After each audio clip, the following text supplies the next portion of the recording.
Hello friends, അപ്പോൾ എല്ലാവർക്കും എൻ്റെ പുതിയൊരു വീഡിയോയിലേക്ക് വീണ്ടും സ്വാഗതം.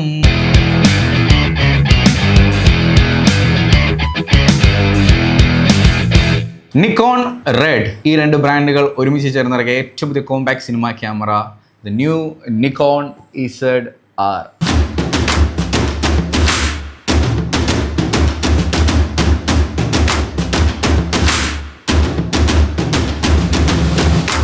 എനിക്ക് തോന്നുന്നു 2 ലക്ഷം രൂപയിൽ താഴെ ഒരു സിനിമ ക്യാമറ ഇന്ന് അവൈലബിൾ ആണോ എന്ന് ചോദിച്ചാൽ അവൈലബിൾ അല്ല.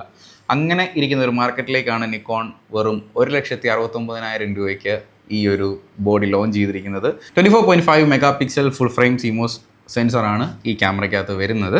സോ ഇതിനകത്ത് നിക്കോണിൻ്റെ Z മോഡ് ലെൻസുകളാണ് നമുക്ക് മൗണ്ട് ചെയ്യാൻ പറ്റുന്നത്. ഇതിൻ്റെ മൗണ്ട് എന്ന് പറയുന്നത് നിക്കോൺ Z മൗണ്ടാണ്. Z മൗണ്ടിലുള്ള ഏത് ലെൻസും നിങ്ങൾക്ക് ഇതിൽ യൂസ് ചെയ്യാൻ പറ്റും. പ്ലസ് അഡാപ്റ്റർ ഉണ്ടെങ്കിൽ നിങ്ങൾക്ക് വേറെ ലെൻസുകളും ഇതിൽ യൂസ് ചെയ്യാൻ പറ്റുന്നതാണ്. നമുക്കിതിൽ R3D NE എന്ന് പറയുന്ന ഒരു പുതിയ റെക്കോർഡിംഗ് ഫോർമാറ്റ് ഇതിൽ അവൈലബിൾ ആയിട്ടുണ്ട്. റെഡിൻ്റെ റെക്കോർഡിംഗ് ഫോർമാറ്റാണ്, ഒരു റോ കോഡക് ഫോർമാറ്റാണിത്, 12 ബിറ്റ് ഫോർമാറ്റാണ്. പിന്നെ എൻറോ എന്ന് പറയുന്നൊരു ഫോർമാറ്റ് ഉണ്ട്, പ്രോറസ് ഉണ്ട്, പിന്നെ H.265 10 ബിറ്റ് ഉണ്ട്, H.264 8 ബിറ്റ് റെക്കോർഡിങ്ങും ഫയൽ ഫോർമാറ്റുകളും ഇതിൽ അവൈലബിൾ ആണ്. വീഡിയോ റെസൊല്യൂഷനിലേക്ക് വരുമ്പോൾ 6K 60 ഫ്രെയിംസും 5.4K 30 ഫ്രെയിംസും 4K 120 ഫ്രെയിംസ് വരെയാണ് ഇതിൽ നമുക്ക് എടുക്കാൻ പറ്റുന്നത്. ഇതിൽ 120 ഫ്രെയിംസ് വരുമ്പോൾ ഒരു പ്രശ്നം 1.5x ക്രോപ്പും കൂടി ഇതിൽ വരുന്നുണ്ട്. 4K 60 ഫ്രെയിംസ് വരെയൊക്കെ ഓക്കെയാണ്. പിന്നെ നമ്മുടെ നോർമൽ ഫുൾ HDയിൽ നമുക്ക് 240 ഫ്രെയിംസ് വരെ നമുക്ക് ഇതിൽ ഷൂട്ട് ചെയ്യാൻ പറ്റുന്നതാണ്. ബോഡിയിലേക്ക് വരുമ്പോൾ നിങ്ങൾക്കിത് കാണാൻ പറ്റും. ഒരു സ്മോൾ റിഗിൻ്റെ ഒരു ഗ്രിപ്പും കൂടെ നമുക്ക് എക്സ്ട്രാ നമുക്കിങ്ങനെ കൈ പിടിക്കാനായിട്ട്, ഇതുപോലെ നമുക്കിങ്ങനെ കൈ പിടിക്കാനായിട്ട് ഒരു എക്സ്ട്രാ ഒരു ഗ്രിപ്പും കൂടി ഇതിൻ്റെ കൂടെ തന്നെ നമുക്ക് വരുന്നുണ്ട്.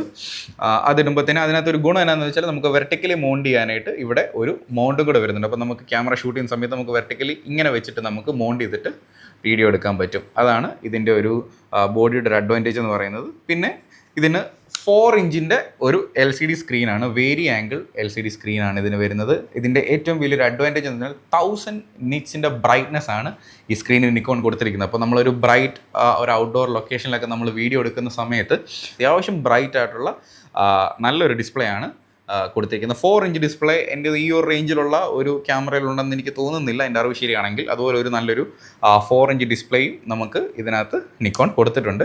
പിന്നെ ഓഫ് കോഴ്സ് ഇതിന് വ്യൂ ഫൈൻഡർ വരുന്നില്ല, ബിക്കോസ് ഇതൊരു വീഡിയോ പർപ്പസ് ക്യാമറയാണ്, അതുകൊണ്ട് ഇതിന് വ്യൂ ഫൈൻഡർ വരുന്നില്ല. പിന്നെ വരുന്നത് ഇവിടെ ഒരു റെക്കോർഡിംഗ് സ്വിച്ച് വരുന്നുണ്ട്. റെക്കോർഡിംഗ് സ്വിച്ച് കൂടാതെ ഇവിടെ നമുക്ക് ജസ്റ്റ് ഒന്ന് സൂം ഇൻ സൂം ഔട്ടിനൊക്കെ ഒരു ചെറിയൊരു ജോയ്സ്റ്റിക്ക് പോലത്തെ ഒരു ബട്ടണും വരുന്നുണ്ട്. വേറൊരു ഹൈലൈറ്റ്, നമുക്ക് ഫോട്ടോയും വീഡിയോയും ഇത് അങ്ങോട്ടും ഇങ്ങോട്ടും ജസ്റ്റ് ഇങ്ങനെ ഒരു സ്ലൈഡിങ് സ്വിച്ചാണ് ഇവിടെ കൊടുത്തിരിക്കുന്നത്. ഇവിടെ നിന്ന് ഇങ്ങനെ സ്ലൈഡ് ചെയ്ത് കഴിഞ്ഞാൽ ഫോട്ടോ മോഡിലേക്ക് നമുക്ക് മാറ്റാം, തിരിച്ചിങ്ങോട്ടാക്കി കഴിഞ്ഞാൽ വീഡിയോ മോഡിലേക്കും പാടാം. മിനിമലായിട്ട് ബട്ടൺസ് ആണ് നിക്കോൺ ഇതിന് കൊടുത്തിരിക്കുന്നത്. എനിക്ക് ഏറ്റവും ഇഷ്ടപ്പെട്ട ഒരു കാര്യം അതാണ്. വളരെ മിനിമൽ ബട്ടൺസ് മാത്രമേ ഉള്ളൂ. ഏകദേശം 1 2 3 4 5 6 7 8 ആകെ 8 ബട്ടൺസേ ഇതിനകത്തുള്ളൂ. ജസ്റ്റ് ഇവിടെ ഒരു പവർ സ്വിച്ച് ഉണ്ട്. പിന്നെ റെഡിൻ്റെ എല്ലാ ക്യാമറയിലും ഉള്ളതുപോലെ തന്നെ ഇതിൻ്റെ ഫ്രണ്ടിൽ ഒരു റെക്കോർഡിംഗ് സ്വിച്ചും കമ്പനി ഇതിൽ കൊടുത്തിട്ടുണ്ട്. പിന്നെ ഇവിടെ ഒരു ചെറിയൊരു ജോയ്സ്റ്റിക്ക് വരുന്നുണ്ട്. നമുക്ക് മെനു ഒക്കെ ഓപ്ഷൻസൊക്കെ അങ്ങോട്ടും ഇങ്ങോട്ടും സെലക്ട് ചെയ്യാൻ വേണ്ടിയിട്ട് ഒരു ജോയ്സ്റ്റിക്ക് ഇവിടെ കൊടുത്തിട്ടുണ്ട്. മെനു ക്ലിക്ക് ചെയ്യാനായിട്ട് ഇവിടെ ഒരു ബട്ടൺ, പിന്നെ പ്ലേ ബാക്കിനുള്ളൊരു ബട്ടൺ. അങ്ങനെയാണ് ഇത്രയും ബാക്കിൽ വരുന്നത്. പിന്നെ ഇതിൻ്റെ മുകളിൽ ഇതുപോലൊരു ഹോട്ട് ഷൂ മൗണ്ട് വരുന്നുണ്ട്. ഈ ഹോട്ട് ഷൂ മൗണ്ടിൽ നമുക്ക് എക്സ്റ്റേണൽ മൈക്കൊക്കെ വെച്ച് നമുക്ക് റെക്കോർഡ് ചെയ്യാൻ പറ്റും.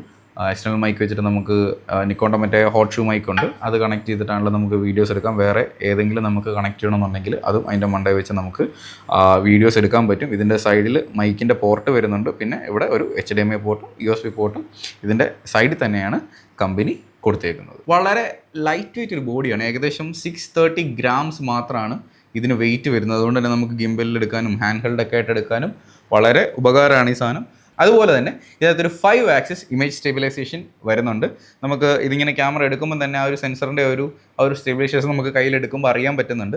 സോ അതുപോലെ ഇൻബിൽട്ട് ആയിട്ടൊരു സ്റ്റെബിലൈസേഷനും കമ്പനി ഇതിന് കൊടുത്തിട്ടുണ്ട്. പിന്നെ ഇതിൻ്റെ ഏറ്റവും വലിയൊരു ഫീച്ചറാണ് ഓട്ടോ ഫോക്കസ് എന്ന് പറയുന്നത്. ഇതിനകത്ത് ഓട്ടോ ഫോക്കസിന് വേണ്ടി തന്നെ AI ഇൻ്റഗ്രേറ്റഡ് ആയിട്ട് ഒരു പുതിയൊരു ചിപ്പ്, നിക്കോണിൻ്റെ XPEED 7 എന്ന് പറയുന്ന ഒരു ചിപ്പ് അവർ ഇതിനകത്ത് ഇതിനകത്ത് ഇൻകോപ്പറേറ്റ് ചെയ്തിട്ടുണ്ട്. അതെന്തിനാണെന്ന് വെച്ചാൽ നമ്മുടെ കൂടുതൽ ട്രാക്കിങ്ങുകളും പിന്നെ ഫോക്കസ് ആവുക, നമ്മൾ മൂവ്മെൻ്റ് ഒക്കെ കുറച്ചുകൂടെ ഷാർപ്പായിട്ട്, ഓട്ടോ ഫോക്കസ് കുറച്ചുകൂടെ ബെറ്റർ ആയിട്ട് വർക്ക് ചെയ്യാൻ വേണ്ടിയിട്ടാണ് നിക്കോൺ ഇത് കൊടുത്തിരിക്കുന്നത്. അത് നന്നായിട്ട് വർക്ക് ചെയ്യുന്നതുകൊണ്ട് ഞാനത് യൂസ് ചെയ്ത് നോക്കി. അതും ഓട്ടോ ഫോക്കസ് അടിപൊളിയായിട്ട് വീഡിയോയിൽ ഈ ക്യാമറയിൽ നമുക്ക് വർക്ക് ചെയ്യുന്നുണ്ട്. പിന്നെ ഇതിൻ്റെ ബാറ്ററി സെഷനിലേക്ക് വരുമ്പോൾ നമുക്കറിയാം ബാക്ക് സൈഡിൽ നോർമലി ഇവിടെയാണ് നമുക്ക് ബാറ്ററി ഇടാൻ പറ്റുന്നത്. നമുക്ക് ക്വിക്ക് റിലീസ് പ്ലേറ്റ് ഉണ്ടെങ്കിൽ പോലും തട്ടാത്ത രീതിയിൽ നമുക്ക് ബാറ്ററി ഇതിനകത്തിട്ട് ഊരിയെടുക്കാൻ നോർമൽ ബാറ്ററിയാണ് യൂസ് ചെയ്യുന്നത്. ഏകദേശം 95 മിനിറ്റ്സ് വരെ ഒരു ബാറ്ററിയിൽ നമുക്ക് ഒരു ഫുൾ ചാർജിങ്ങിൽ നമുക്ക് 95 മിനിറ്റ്സ് വരെ നമുക്ക് കിട്ടുന്നുണ്ട്. പിന്നെ ഓവർ ഹീറ്റിംഗ് അങ്ങനെ ഇതുവരെ ഞാൻ യൂസ് ചെയ്തിട്ട് കണ്ടിട്ടില്ല, ബോഡി അങ്ങനെ ഓവർ ഹീറ്റ് ആകുന്ന ഒരു പ്രശ്നം ഇതുവരെ അങ്ങനെ ഫീൽ ചെയ്തിട്ടില്ല. ഇനി ഉണ്ടാവുകയാണെങ്കിൽ തീർച്ചയായിട്ടും ഞാനത് അപ്ഡേറ്റ് ചെയ്യാം. ഇതുവരെയുള്ള യൂസിൽ ഞങ്ങൾ വെഡ്ഡിങ്ങിനൊക്കെ കുറച്ച് യൂസ് ചെയ്ത് നോക്കി, അങ്ങനെ ഓവർ ഹീറ്റിങ്ങോ ഓവറായിട്ട് ക്യാമറ ചൂടാകുന്നതായിട്ടുള്ളൊരു പ്രശ്നം ഇതുവരെ ഉണ്ടായിട്ടില്ല. ഇതിൻ്റെ ISO റേഞ്ച് വരുന്നത് 100 to 64,000 ആണ് ഇതിന് ISO റേഞ്ച് വരുന്നത്.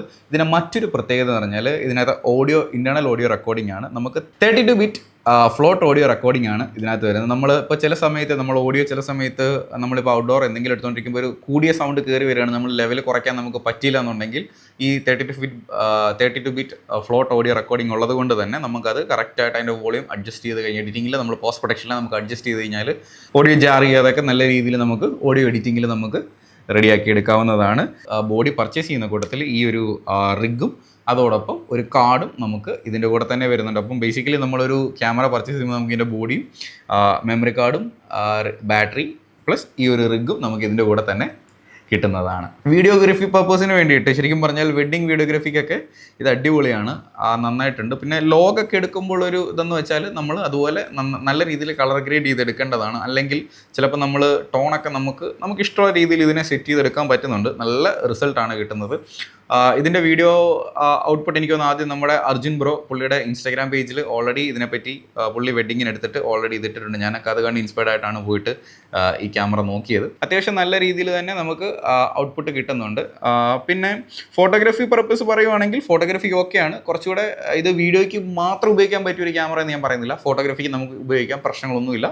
ഔട്ട്ഡോറൊക്കെ അടിപൊളിയായിട്ട് നല്ല ഫോട്ടോസ് നല്ല റിസൾട്ട് നമുക്ക് ഇതിൽ കിട്ടുന്നുണ്ട്.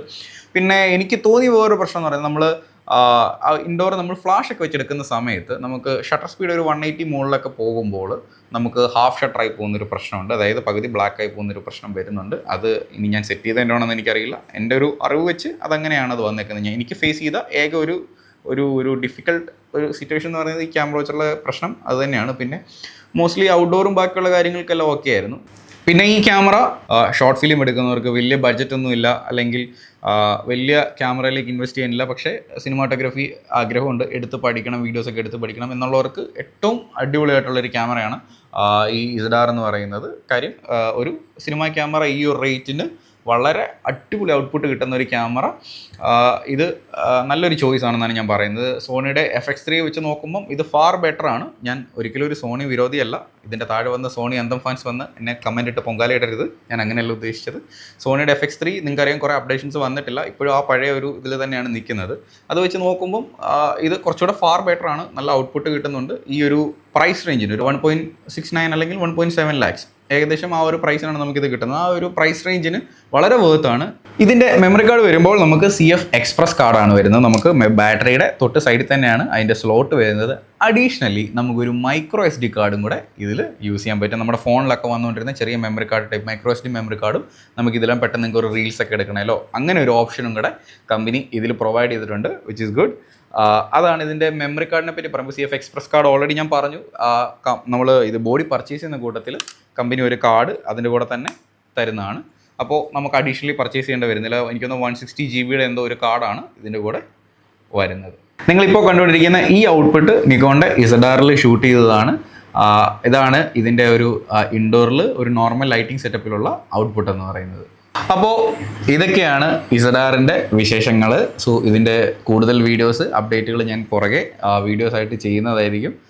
ഇതിൻ്റെ കുറച്ച് വീഡിയോസുകളൊക്കെ നമ്മൾ പുറത്ത് പോയി ഔട്ട്ഡോർ കുറച്ച് വീഡിയോസൊക്കെ ഷൂട്ട് ചെയ്തിട്ട് ഞാൻ അടുത്തൊരു വീഡിയോ ആയിട്ട് ചെയ്യുന്നതായിരിക്കും. അപ്പോൾ എനിക്ക് ഇന്ന് ഈ വീഡിയോ ഷൂട്ട് ചെയ്യാൻ വേണ്ടിയിട്ട് എൻ്റെ സ്വന്തം ക്യാമറമാൻ നിജോ പുതുപ്പള്ളി നിജോചേട്ടനാണ് എൻ്റെ കൂടെ ഇന്ന് ഇപ്പോൾ ഈ വീഡിയോ എനിക്ക് എടുത്തുകൊണ്ടിരിക്കുന്നത്. സോ നിജോചേട്ടനാണ് എനിക്ക് ഈ ക്യാമറ ഇന്ന് ഒരു റിവ്യൂവിന് വേണ്ടി നിജോചേട്ടനാണ് തന്നത്.